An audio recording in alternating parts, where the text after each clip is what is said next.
परमेश्वर का वचन यूं कहता है, पहला पतरस उसका 5:7 में, और अपनी सारी चिंता उसी पर डाल दो क्योंकि उसको तुम्हारा ध्यान है।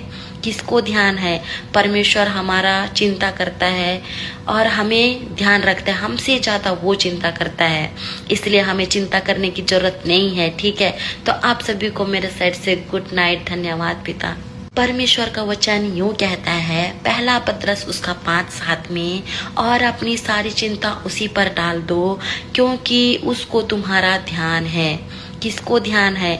परमेश्वर हमारा चिंता करता है और हमें ध्यान रखता है, हमसे ज्यादा वो चिंता करता है, इसलिए हमें चिंता करने की जरूरत नहीं है। ठीक है, तो आप सभी को मेरे साइड से गुड नाइट। धन्यवाद पिता। परमेश्वर का वचन यूं कहता है, पहला पतरस उसका 5:7 में, और अपनी सारी चिंता उसी पर डाल दो क्योंकि उसको तुम्हारा ध्यान